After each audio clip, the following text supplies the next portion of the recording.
Well, thank you for joining me for another Alex on Tech and ITY video. I've got a couple of Belkin products here today. One is the new Belkin Apple Watch charger. It's a 2000 milliamp hour charger. It's 2200 actually, and it says it gives you 63 hours more battery life, and you can see what it looks like there. So look, let's just open it up. So over here we have the little plastic section here, so I can open this up.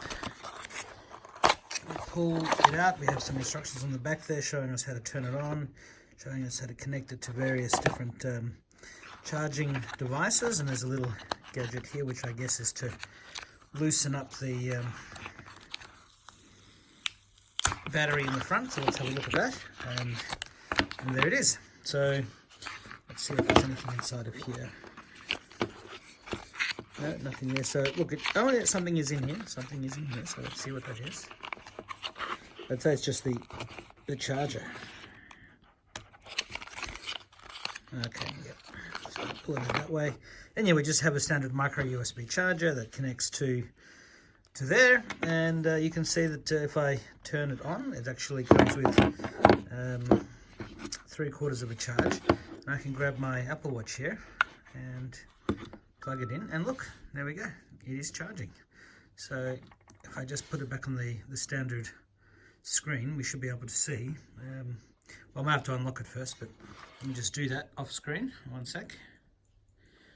Okay, so there we go. Tap on this and charging. So very nice, very cool indeed. So that is the cool little Belkin charger.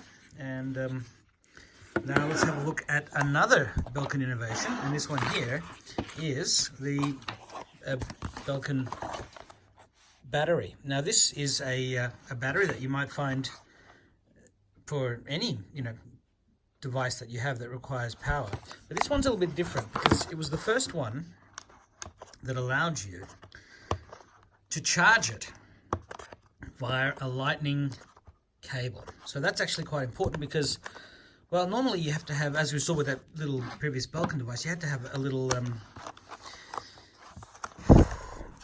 micro USB plug, but if that's fine if you've got an older Android. And look, most of us have plenty of micro USB plugs and cables around, all over the place. That's completely normal.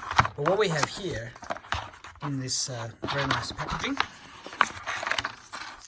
so let's open it up.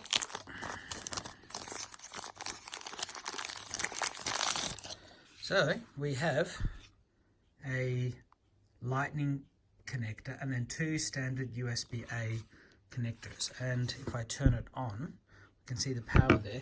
Now what I do have here is a standard lightning cable, and I can just plug that in to the battery, and lo and behold, it's charging. So I can just use the same lightning port that we use to charge most of our iDevices, unless of course it's the new iPads, which are USB-C, and there you go. And these are meant to be optimized for the iPhone. So it says here that it's giving you 70 plus hours of more battery life, 10,000 milliamp hour. They also have this in a 5,000 milliamp hour version. It says power bank recharges with your lightning cable and 10K lightning. So there you go. Now I did read somebody say somewhere that it doesn't charge Android devices quickly, and I haven't tested that. In fact, there we go. It's 19 hours for your iPad. If you have an iPad that's still using, well, any sort of lightning or USB-C, I guess this would be able to charge them both. It's talking about how it's a 12-watt USB to fast charge iPhone, and also the other one being a standard 5-watt. So you do get faster charging. So there you go. That is very cool. I'm really pleased to say. I remember hearing about this under embargo at CES 2018, and here we are. And I've seen them on special at JB Hi-Fi. So next time you're considering getting a power bank, if you have an iPhone, why not get one that plugs with the same plug that you already have? If Apple ever changes their iPhones over to USB-C, well, that will be for a different day. But for now, there you go. Very cool.